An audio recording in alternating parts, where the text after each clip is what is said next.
It's basically indicating that people are using it a lot more frequently and a lot more higher doses for a lot longer period of time. We've been hearing a lot about the opioid epidemic, but there's a different drug the DEA says is the most trafficked drug in our state. Yeah, the Utah DEA says this drug is considered the greatest threat based on the number of arrests and seizures in our state.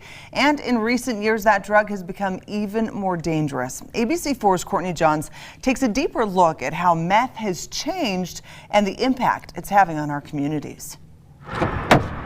Working as a warehouse manager Monday through Friday. The metal's great.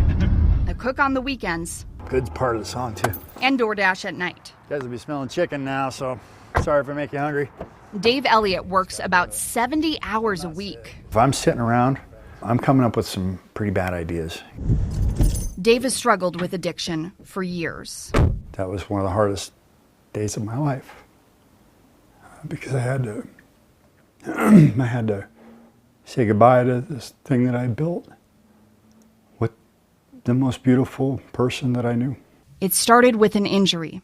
Then he started using opiates and heroin. Which is just the best opiate of all because it's cheaper and more available. Then he moved to meth, not for the high, but to help him handle withdrawal from heroin. But 5 years ago, something switched. But then all of a sudden it happened, and I got it. And I knew what the euphoria was about. And I didn't waste my time with anything else but meth after that. Dave's not sure what caused it, but it lines up with when the DEA started to see the makeup of meth change almost entirely to something called P2P. Think Breaking Bad. The purity level on meth now is higher than we've ever seen. DEA Assistant Special Agent in Charge Jay Tinkler says more of it started popping up when the U.S. started regulating the sale of ephedrine. Criminals went from cooking with Sudafed to working in sophisticated labs using easy-to-get toxic chemicals. It's cheaper than it's ever been. It's more pure than it's ever been, and there's more of it out there. Most of our meth users are using it multiple times a day. Jason Miller is an intake specialist at Odyssey.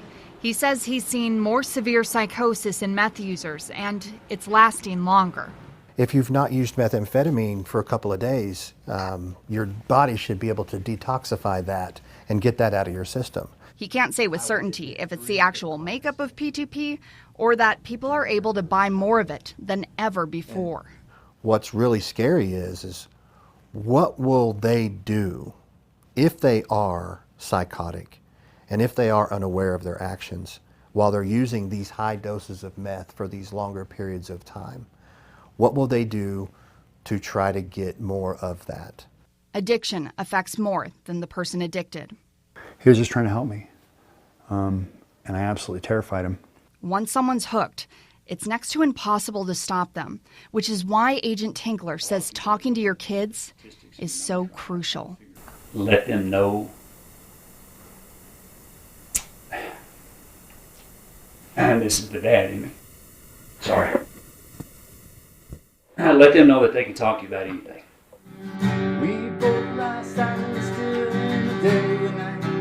Almost a year and a half sober, when Dave isn't working, he's thinking about how far he's come in the last 498 days. I have gratitude for everything. I have gratitude for being trusted with a job. I have gratitude for my kids that still talk to me. Gratitude for life and being able to live in this moment. You guys recognize that one? The power that's in this moment to make things right. Again, that was Courtney Johns reporting. In Utah, the DEA says more people die on meth than people using prescription opioids, and this has continued to increase.